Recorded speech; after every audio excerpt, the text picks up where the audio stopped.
Selamat siang, program Kaltim Headline Siang hari ini akan menyajikan informasi seputar Kalimantan Timur dan sekitarnya bersama saya Rosmi Rahma. Berikut Kaltim Headline Siang hari ini. Sejumlah mahasiswa umat Nasrani di Samarinda terpaksa menjalankan ibadah Jumat Agung di rumah. Pengamat ekonomi dari Universitas Mula Warman mengakui adanya serangan yang ingin pemindahan ibu kota negara ke Kalimantan Timur gagal. Kita awali Kaltim Headline Siang kali ini. Di tengah wabah virus corona, sejumlah mahasiswa umat Nasrani di Samarinda, Kalimantan Timur terpaksa menjalankan ibadah Jumat Agung di rumah tanpa pergi ke gereja. Pasalnya, tahun ini ibadah dilakukan secara online untuk menghindari penyebaran virus corona. Berikut informasinya. Sejumlah mahasiswa umat Nasrani Samarinda ini melakukan ibadah peringatan Jumat Agung atau wafatnya Yesus Kristus di rumah menggunakan laptop. Berbeda dengan tahun-tahun sebelumnya, ibadah yang biasa dilakukan di gereja ini harus dilakukan secara online lewat live streaming. Mereka mengaku meski di rumah, ibadah tetap dilakukan dengan hikmat, namun perbedaannya hanya saat ritual menikmati hidangan roti dan anggur yang biasanya tersaji di gereja. Perbedaannya cukup banyak ya. Terutama soal kita gerejanya nggak bisa langsung di gereja secara fisik ya, jadi harus lewat online gitu. Tapi yang saya sendiri sih kayak hadirat Tuhan itu nggak terputus menurut saya. Jadi kayak walaupun di online kita tetap bisa ngerasain hadirat Tuhan gitu. Jadi kayak apapun itu, dan ini benar-benar buat saya sih ini pelajaran sekali gitu, karena kayak tahun ini berbeda sekali dengan tahun yang kemarin. Karena kalau tahun kemarin kita bisa berkumpul sama teman-teman gereja atau secara fisik kita bisa perjamuan kudus itu sama-sama teman gereja, tapi ini benar-benar berbeda sekali karena kayak perjamuan kudus siapin roti dan anggurnya itu kita sendiri yang siapin, dan online-nya dari rumah gitu. Jadi kayak walaupun online-nya dari rumah, cuman itu hadirat Tuhan tuh tetap ada menurut saya gitu. Jadi kayak semuanya sama, bedanya cuma di tempat aja. Mereka berharap sekaligus berdoa pandemi virus corona ini segera berakhir di seluruh dunia, sehingga tahun depan bisa melaksanakan ibadah Jumat Agung di gereja seperti biasanya. Saya Suto Mojadir, anggota DPRD Provinsi Kalimantan Timur, fraksi PKB, menghimbau kepada seluruh masyarakat Kaltim. Mari sama-sama kita berantas corona dengan cara jaga kebersihan, rajin cuci tangan, hindari berkumpul, tingkatkan imun dengan olahraga. Bersama kita berantas corona dari Kalimantan Timur.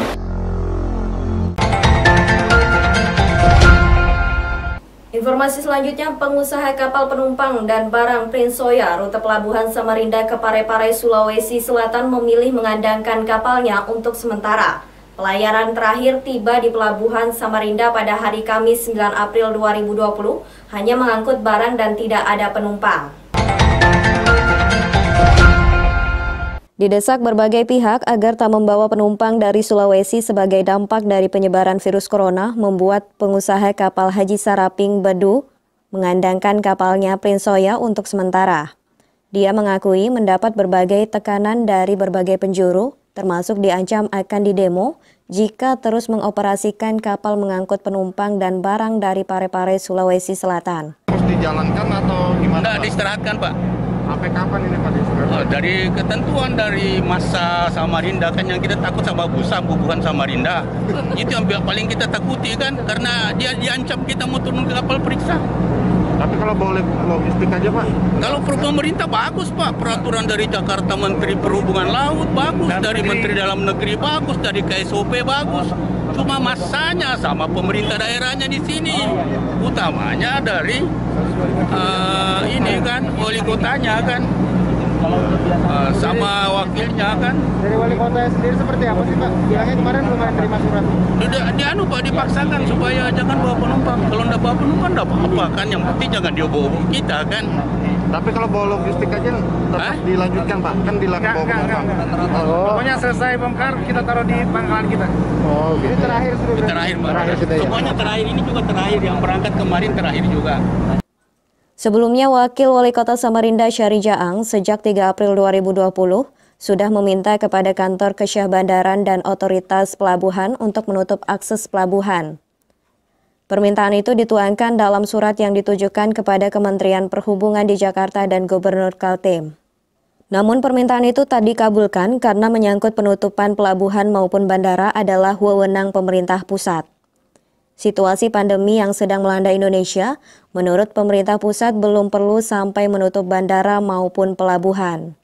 Karena tak dikabulkan pemerintah pusat, menurut Sekretaris Daerah Samarinda, Sugeng Hoirudin, pemerintah mengambil langkah persuasif dengan meminta pengusaha 3 kapal penumpang dan barang di Samarinda agar tak melayani lagi mengangkut penumpang orang. Laut kita sudah kirim surat, namun mungkin teman-teman sudah juga tahu bahwa hari ini, kemarin atau malam kemarin ada surat, ada berita lagi dari Menteri Perhubungan, Pak Luhut, itu tidak menyetujui, bukan tidak menyetujui, artinya kewenangan itu ada di pusat dan meminta Mendagri menyurati gubernur, wali kota yang ingin menutup laut dan udara. Jadi tidak diberikan izin, tidak dibolehkan gitu. Nah, kaitan itu maka kita ada persuasif dengan pemilik kapal. Nah, yang dilakukan oleh KSOP. Kemarin hasilnya bahwa pemilik kapal yang datang ke Samarinda itu ada 3 kapal di rapat. Beliau setuju untuk hari ke depan, minggu depan atau kapan jadwalnya datang, tidak mengangkut penumpang lagi, sehingga mengangkut logistik saja. Bagi pengusaha Haji Saraping, tidak menjadi masalah baginya untuk tak menghentikan pelayaran dengan mengangkut penumpang maupun barang. Selama ini, armada lautnya itu mengangkut logistik rumah tangga seperti sembako dari Sulawesi Selatan. Barang-barang makanan yang dibawanya bukan hanya untuk kota Samarinda, tetapi juga untuk kebutuhan pangan warga Kukar. Dengan pelarangan operasional saat ini, diakuinya dia mengalami kerugian. Haji, selama ini kan masyarakat Samarinda tergantung sama kebutuhan bahan pokok dari Sulawesi. Kalau ditutup diputuskan. Sebenarnya kami mau, Pak, biar kami rugi sedikit-sedikit mau, tapi jangan diobo-obo terus. Ya. Setelah sedikit datang, saya mau datangi bilangnya, Prince Soya, saya mau naik begini. Bilang jangan, Pak. Saya mau demo apa segala, jangan. Demo segala, aku bilang jangan, lebih baik saya istirahat. Mana saya rugi, mana saya mau demo segala. Jadi lebih baik saya istirahat dulu. Berarti tadinya ngangkut ini juga rugi, Pak, ya? Rugi, Pak. Siap. Ini paling tinggi 40 juta ini. Siap. Minyaknya PP 180. Baik, terima kasih, Pak. Ya, yang penting saya mau kerja, tapi jangan dibawa terus. Tim Kaltim TV melaporkan.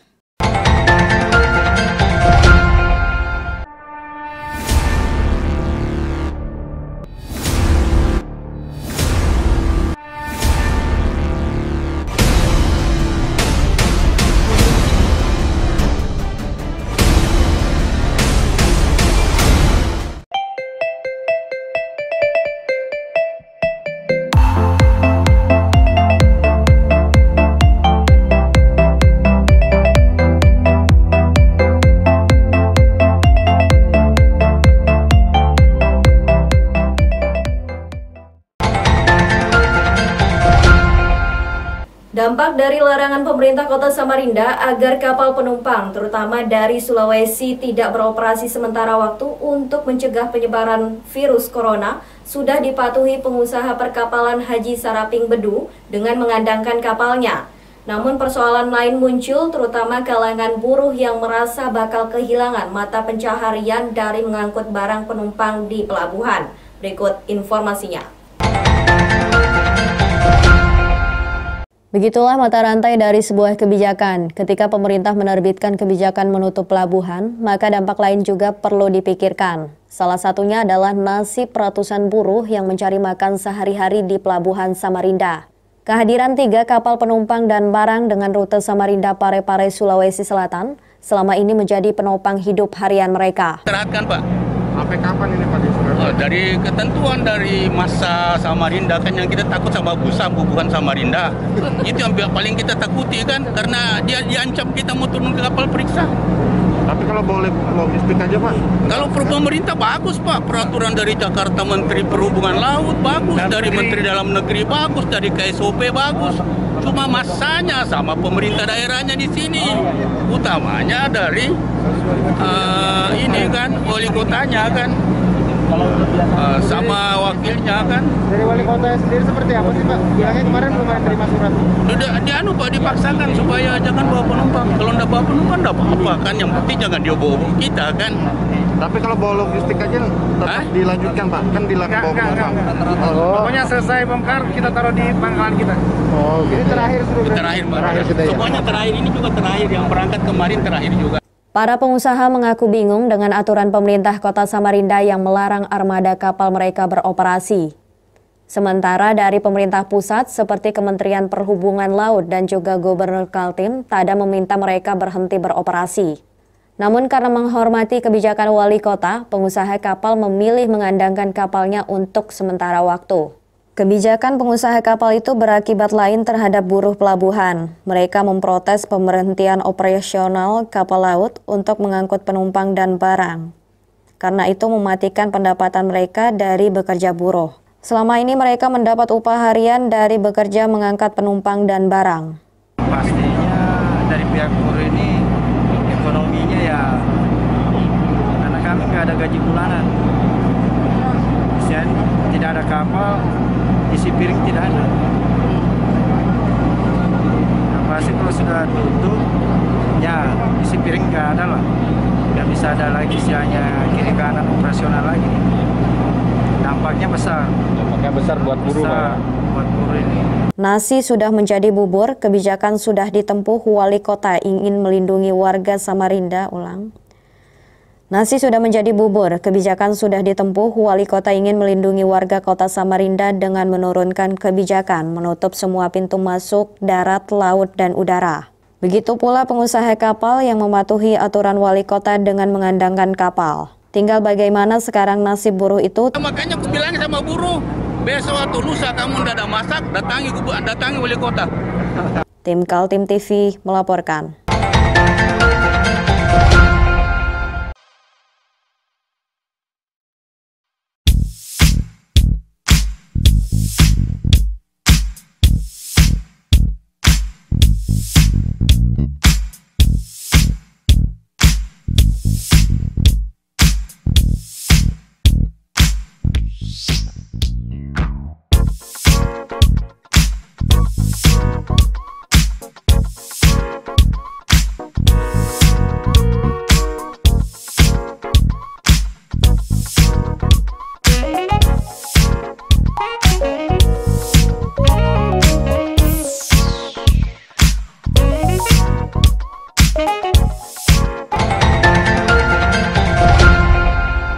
Beberapa kasus meninggalnya pasien di beberapa rumah sakit di Kalimantan Timur belum pasti karena akibat tertular virus corona.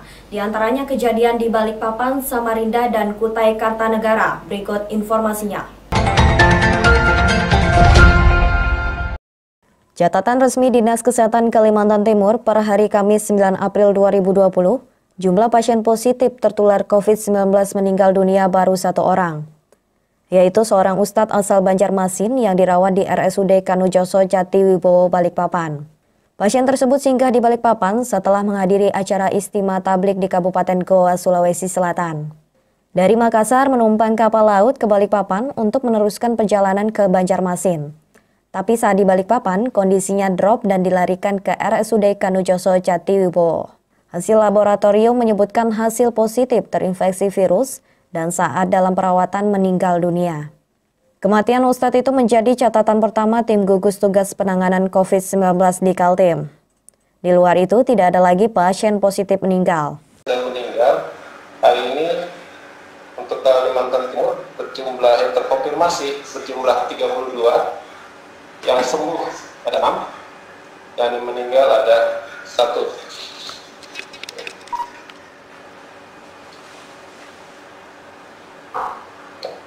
Ini demikian bisa kami sampaikan perkembangan pada hari ini. Tidak ada penambahan negatif dan juga tidak ada penambahan positif.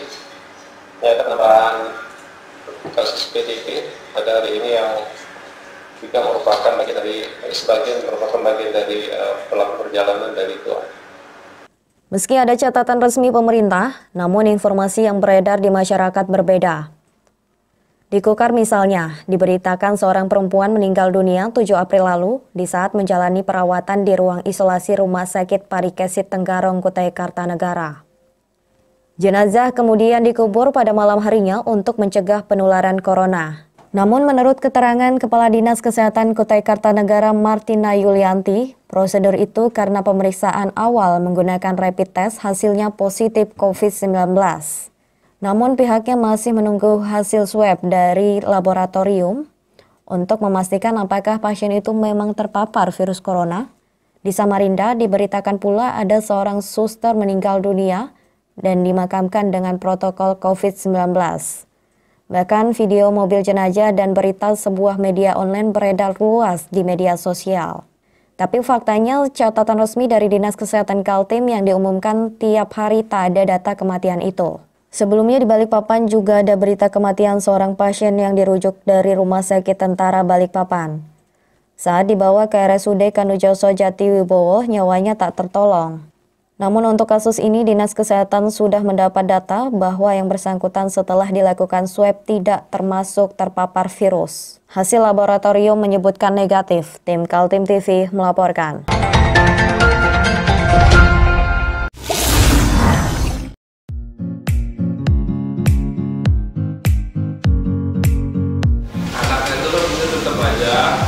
Cara mudah beriklan digital di Kaltim TV.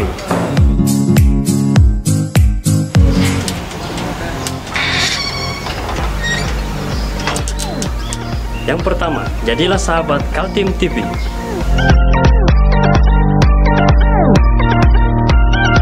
Dengan Rp1 juta, para sahabat mendapat 20 kali tayang di slot berita kamu.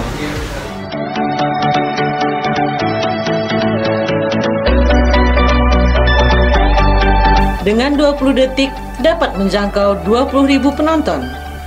Anda beruntung karena mendapat kesempatan perdana dari kami. Ayo jadilah sahabat Kaltim TV.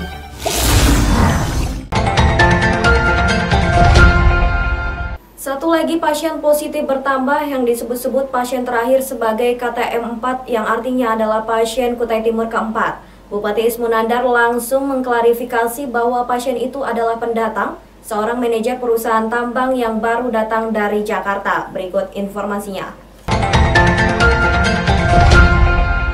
Baru saja masyarakat Kutai Timur dibalut rasa gembira dengan sembuhnya seorang pasien positif virus corona bernama Pendeta Nancy Uli Boru Pakpahan. Kamis 9 April kemarin diumumkan lagi ada pertambahan pasien positif dari Kutai Timur. Pada hari ini kita ingin kembali menjelaskan terpaparnya yang diinformasikan KTM 4 ya. Jadi kemarin kita selesai 1 orang, ini dirilis lagi 1 dari Kutim, dan tentu saja kita ingin agar ini jelas kronologisnya.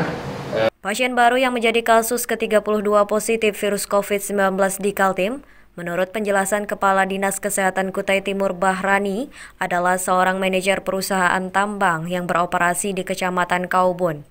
Sang manajer datang melalui Bandara APT Pranoto Samarinda dan langsung ke lokasi tambang. Tanggal 17 sampai 18 mulai mengeluh sakit demam dan berobat di klinik yang ada di Kaubun. Karena menganggap demam biasa, dia memutuskan untuk istirahat di mes perusahaan di Kaubun. Nggak lama, pulang lagi ke mes, tanggal 23 Maret ke Puskesmas Kaubun. Dan oleh Puskesmas Kaubun dengan protap yang sudah dibikin, beliau diisolasi. Jadi karena beliau ini adalah penduduk ber-KTP Jakarta, kemudian tapi orang tua beliau ini ada di Kukar, tapi bekerjanya di Kutai Timur. Nah karena itu dia diisolasi di mes tanggal 23 itu, tapi tanpa melapor. Tanggal 23 sore jam 18 itu langsung ke Samarinda. Nah di Samarinda tanggal 24 itu berobat ke dokter praktek, kemudian disarankan untuk dirawat inap. Jadi karena masih disarankan, dia memilih rumah sakit Dirgahayu Samarinda. oleh Rumah Sakit Dirgahayu tanggal 20. Oh itu pulang dulu sebentar, nanti tanggal 26 itu datang lagi. Kan tadi tanggal 24 ya, tanggal 26 datang lagi ke dokter praktek itu, terus ke Dirgahayu. Oleh Dirgahayu tanggal 27 dirujuk ke Wahab Tarani. Karena hanya pendatang di Kutai Timur, Bahrain mengingatkan warganya agar selalu waspada karena di tengah-tengah masyarakat masih berkeliaran orang yang positif corona, namun tanpa gejala. Dinas Kesehatan Kutim sedang menyiapkan protokol baru bagi pendatang wajib dikarantina selama 14 hari sebelum berbaur dengan warga lainnya. Tim Kaltim TV melaporkan.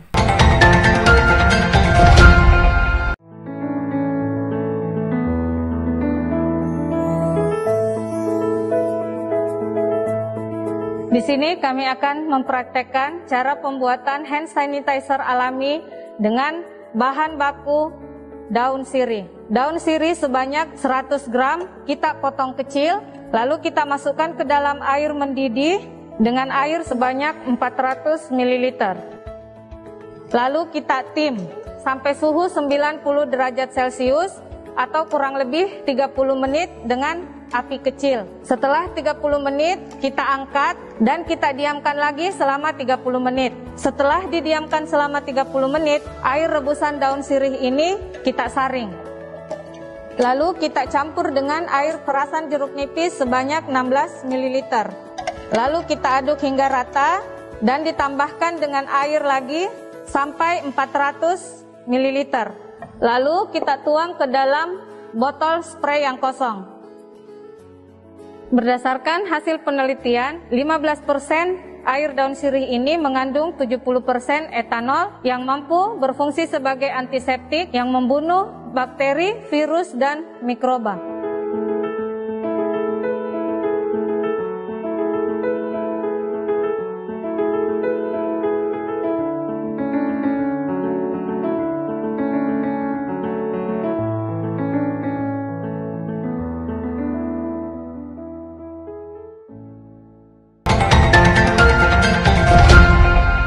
Meski upaya jaga jarak dan stay at home sudah diterapkan di Kalimantan Timur, jumlah warga yang terinfeksi virus corona masih juga bertambah. Per Jumat 10 April, Dinas Kesehatan Kaltim mencatat ada 3 pasien yang bertambah, yakni dari Samarinda, Balikpapan, dan Berau. Berikut informasinya. Inilah faktanya. Jumlah pasien positif di Kalimantan Timur naik lagi. Kini, per hari Jumat 10 April 2020, jumlah total yang terpapar virus corona adalah 35 orang, diantaranya sembuh 6 orang, dan 1 meninggal dunia. Pertambahan pasien positif sebanyak 3 orang, masing-masing dari Balikpapan 1, Samarinda 1, dan Berau 1 orang. Menurut PLT Kepala Dinas Kesehatan Kaltim Andi Muhammad Ishak, saat telekonferensi dengan wartawan, pasien positif baru dari Samarinda seorang laki-laki berumur 23 tahun. Dia pernah melakukan perjalanan ke Makassar menghadiri acara pernikahan pada 7 Maret 2020 dan kembali melalui Bandara APT Pranoto Samarinda. Pada 30 Maret, anak muda ini mengalami keluhan seperti gejala COVID-19 dan ketika diperiksa dengan rapid test, dinyatakan positif. Oleh Rumah Sakit Abdul Wahab Syarhani kemudian masuk ruang isolasi dan setelah dilakukan swab, hasilnya dinyatakan positif. Untuk penambahan kasus terkonfirmasi COVID-19, hari ini ada sebanyak 3 kasus. Pertama dari Kabupaten Berau, ada 1 kasus, yaitu laki-laki 56 tahun. Ini merupakan pelaku perjalanan dari Goa, ya, dengan demam, batuk, dengan gambaran pneumonia. Sekarang dirawat di Rumah Sakit Umum Abdul Pai, Berau. Kedua, dari Kota Balikpapan 1 kasus, yang adalah laki atau Balikpapan atau BP 18, laki-laki 45 tahun.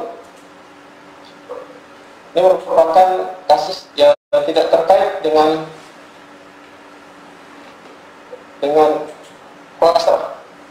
Jadi ditetapkan PDP oleh tim medis dari Rumah Sakit Umum Karnojoso Jatiboa, Balikpapan dengan keluhan demam. Terakhir penambahan terkonfirmasi positif dari Samarinda, 1 kasus, yaitu laki-laki usia 23 tahun. Ini merupakan pelaku perjalanan ya, dari Makassar. Sekarang dirawat di Rumah Sakit Umum Abdul Wahab Sarani dengan keluhan demam, sakit tenggorokan, sakit kepala.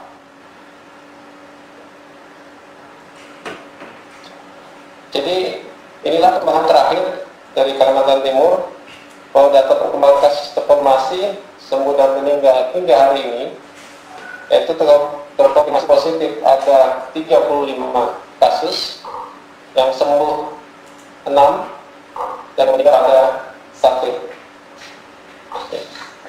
Sementara pasien positif di Berau, seorang lelaki umur 56 tahun kini dirawat di RSUD Abdul Ripai. Dari riwayat perjalanan diketahui dia adalah peserta dari acara Ijtima Tablik di Kabupaten Goa, Sulawesi Selatan. Dari Makassar, dia naik kapal dan kembali ke Berau pada 26 Maret 2020. Pasien positif ketiga, warga Kota Balikpapan, seorang laki-laki berumur 45 tahun, tidak termasuk dalam klaster yang terpapar dimanapun. Pada 21 Maret 2020, ada perjalanan ke Tenggarong menghadiri acara perkawinan dan pulang sore harinya. 2 hari kemudian, mengeluh demam dan berusaha mengobati dirinya sendiri karena mengira hanya demam biasa. Tanggal 1 April dilakukan swab di RSUD Kanujoso, Jatiwibowo dan hasilnya positif. Dan akhirnya kami juga harus memastikan kita semua dan kita harus tetap bersama-sama dan yakin bahwa kita harus bisa mengakhiri kasus ini ya. Bagaimana kita juga sama-sama bisa memutuskan mata rantai penularan dari kasus ini.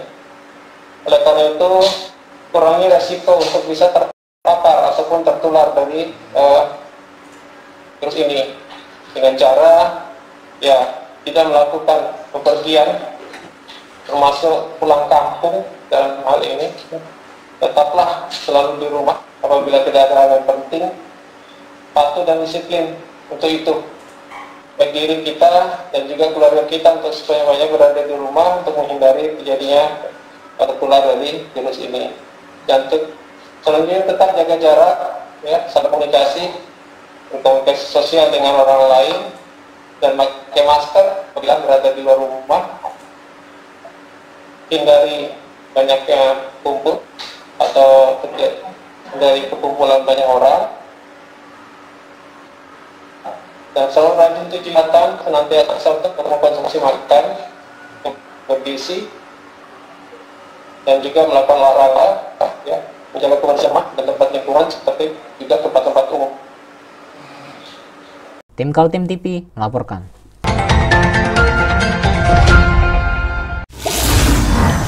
Saya Sutomo Jabir, anggota DPRD Provinsi Kalimantan Timur, fraksi PKB, menghimbau kepada seluruh masyarakat Kaltim, mari sama-sama kita berantas corona dengan cara jaga kebersihan, rajin cuci tangan, hindari berkumpul, tingkatkan imun dengan olahraga. Bersama kita berantas corona dari Kalimantan Timur.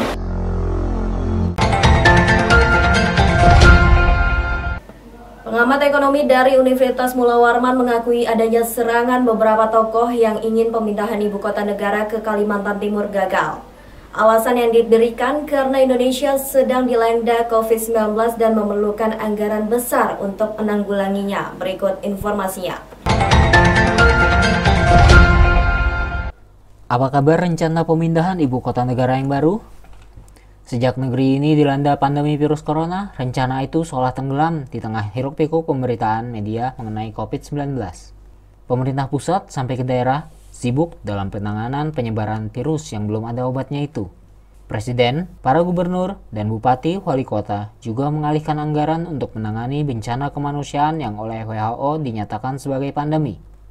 Di sela keriuhan itu, beberapa kalangan yang sering berseberangan dengan pemerintah mulai melancarkan usulan agar ide pemindahan ibu kota baru dibatalkan. Alasannya adalah lebih baik anggaran pembangunan ibu kota baru dialihkan ke penanganan COVID-19.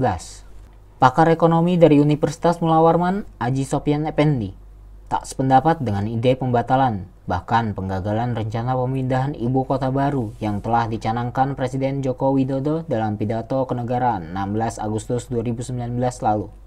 Dia menghargai perbedaan pendapat, tapi tidak menemukan alasan memadai mengapa ada yang menginginkan rencana itu dibatalkan. Sejenak memang kita melupakan masalah IKN, tapi bukan berarti menggagalkan. Kita mengikuti di beberapa media sosial terjadi perbedaan-perbedaan pandangan, dan saya pikir perbedaan pandangan ini sah-sah saja, biasa-biasa saja. Kita di kalangan kampus itu agak aneh kalau tidak berbeda pandangan, atau agak aneh kalau kita tidak berdebat. Kita besar itu karena perdebatan dan perbedaan pandangan. Sampai pada satu sisi di mana teman-teman lain, terutama baik yang berasal dari beberapa LSM atau ormas di beberapa daerah, termasuk juga di Jakarta, dan kita yang ada di Kalimantan Timur, ada juga yang masih pro dan kontra terhadap IKN itu.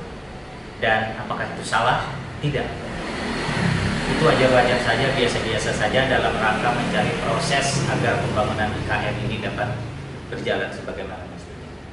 Aji Sofyan Effendi menjelaskan, rencana pemindahan ibu kota negara adalah perencanaan strategis yang sudah ada sejak lama.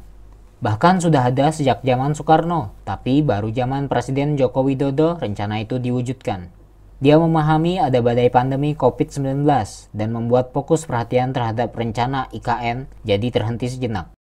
Aji Sofyan Effendi berharap badai COVID-19 cepat berlalu dan Indonesia meneruskan rencana-rencana yang telah disusun, termasuk pemindahan ibu kota negara dijalankan progresnya lagi. Kajian terhadap pemindahan ibu kota itu tidak ujuk-ujuk. 4-5 tahun yang lalu bahkan pemindahan ibu kota ini kan juga sempat digulirkan oleh beberapa presiden sebelumnya. Sebelum Jokowi yang memfinishing daripada ini semua begitu. Karena berbagai macam hambatan di APBN. Proses kajian itu juga ada dan terencana, sepengetahuan saya sudah dilaksanakan oleh Bappenas yang bekerja sama dengan Bapeda di daerah-daerah 3-4 tahun yang lalu. Jadi salah kalau orang mengatakan bahwa IKN ini adalah mendadak ujuk-ujuk tanpa kajian. Kajian itu sangat komprehensif sekali. 7 penjuru angin dikaji. Kajian lingkungan, hidup strategis KLHS, kajian ekonomi, kajian sosial, kajian budaya, kajian pertahanan keamanan, dan seterusnya terus dilakukan oleh Bappenas maupun Bapeda di daerah-daerah. Di berbagai media, para pihak yang berusaha menggagalkan berasumsi tentang besarnya anggaran untuk ibu kota negara yang diprediksi mencapai 466 triliun. Padahal, sesuai skema yang direncanakan pemerintahan Joko Widodo, anggaran yang bersumber dari APBN hanya sekitar 19% dan itu pun terbagi dalam beberapa tahun.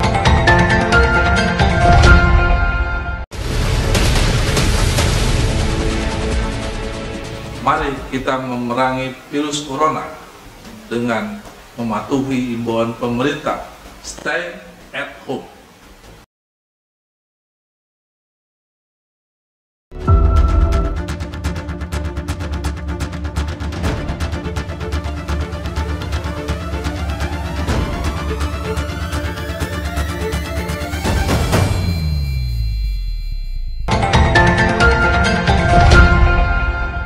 Demikian Kaltim Headline siang kali ini. Jangan lupa untuk ikuti kami melalui channel YouTube dan fanpage Facebook Kaltim TV. Saya Rosmi Rahma bersama kerabat kerja yang bertugas pamit undur diri. Kaltim TV, siaran kemajuan.